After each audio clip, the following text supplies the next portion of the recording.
चीन करने जा रहा है भारतीय सीमा पर रोबोट की तैनाती, वो भी ऐसे वैसे रोबोट नहीं बल्कि एडवांस एआई तकनीक से लैस रोबोट को लद्दाख से लगी सीमा पर तैनात किया है। तो आखिर कैसे काम करती है चीन की यह एआई तकनीक पर आधारित रोबोट, और चीन भारत की सीमा पर ऐसी कौन सी हरकत करने जा रहा है। कहा जा रहा है कि चीन के यह रोबोट हमले के लिए तैयार है, और हमला भी ऐसा वैसा नहीं, सटीक और एकदम घातक। लेकिन इससे भी बड़ी बात यह है कि यह रोबोट्स खुद ही फैसला लेने की क्षमता से लैस है, यानी किसे मारना है, कहाँ मारना है और कैसे मारना है, यह पूरी तरह से इंडिपेंडेंट है। तो चलिए जानते हैं आज की इस वीडियो में कि आखिर चीन भारतीय सीमा के पास अपने रोबोट्स को क्यों तैनात कर रहा है और यह रोबोट कितने खतरनाक हैं। दरअसल दोस्तों, चीन ने सीमा पर कुछ ऐसे रोबोट तैनात किया है जो एआई की मदद से काम करते हैं। साथ ही इन सभी रोबोट्स पर मशीन गन लगाई गई हैं, जो आज तिब्बत की सीमा पर गश्त लगा रहे हैं। करीब दर्जन भर रोबोट आज एलएसी और तिब्बत की सीमा पर चीन के द्वारा तैनात किया जा रहा है। इस पर जब चीन से सवाल पूछा गया कि आखिर इस रोबोट आर्मी को भेजकर वो करना क्या चाहता है, तब चीन ने कहा कि उसके सैनिक हिमालय की हाई एल्टीट्यूड की वजह से बीमार पड़ रहे हैं। इसके अलावा सीमा पर तैनात कमांडो को भी बदला जा रहा है, इसलिए चीन ने अपने रोबोट को तैनात किया है ताकि और सैनिकों की तबीयत खराब ना हो। मतलब साफ है कि चीन इस सीमा को बिल्कुल भी छोड़ना नहीं चाहता, और वो यह भी मानता है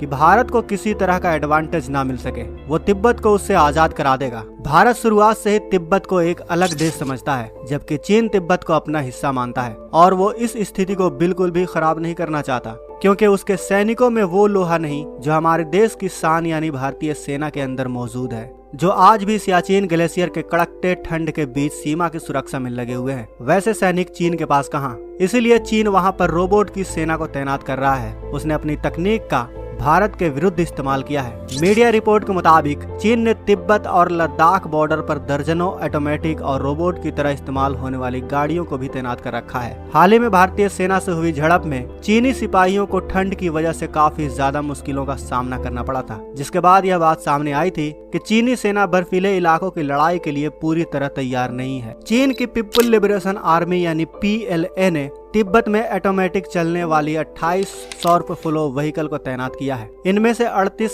शार्प फ्लो गाड़ियां लद्दाख बॉर्डर पर तैनात की गई हैं। इन गाड़ियों को चीन की हथियार निर्माता कंपनी नोरिनको ने तैयार किया है। इनका इस्तेमाल इलाके की निगरानी के साथ साथ हथियार और जरूरी सामान की आपूर्ति में किया जाता है। साथ ही चीन ने तिब्बत में ऑटोमेटिक म्यूल 200 अनमैन्ड व्हीकल भी तैनात किए हुए हैं। ये गाड़ियां मुश्किल इलाकों में निगरानी के साथ साथ 50 किलोमीटर तक हमला भी कर सकती हैं। इसके अलावा इन पर एक बार में 2000 किलोग्राम से ज्यादा गोला बारूद और हथियारों को ट्रांसपोर्ट भी किया जा सकता है। वायरलेस से कंट्रोल होने वाली ये गाड़ियां रोबोट की तरह लड़ाई भी लड़ सकती हैं। फिलहाल तिब्बत में 120 म्यूल 200 हैं। इनमें से भी ज्यादातर भारतीय सीमा के पास तैनात है। इसके अलावा VP-22 mines resistant ambush protected vehicle भी हैं। इनका इस्तेमाल एम्बुलेंस की तरह भी किया जा सकता है। इन गाड़ियों से एक बार में 15 लोगों को ट्रांसफर कर सकते हैं। इस वक्त तिब्बत में 77 VP-22 हैं, जिनमें से 47 के करीब भारतीय सीमा के नजदीक तैनात हैं, जबकि चीन ने तिब्बत में 200 लिंक्स ऑल टेरेन वाहन भी तैनात किए हुए हैं। इनके जरिए एक बार में 15 लोगों को एक जगह से दूसरे जगह ट्रांसफर भी किया जा सकता है।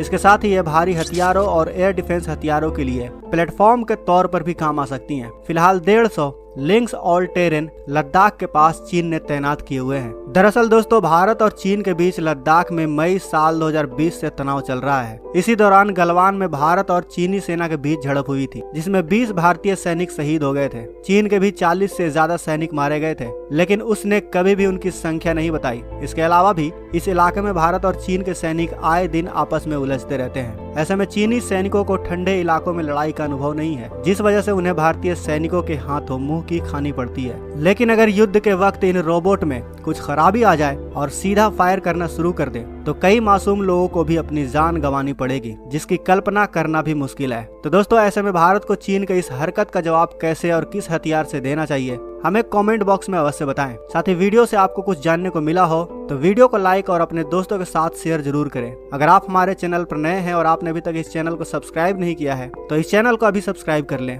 साथ ही बगल में जो बेल आइकन का बटन है, उस पर ऑल पर भी क्लिक कर लें। मिलते हैं अगले वीडियो में। जय हिंद।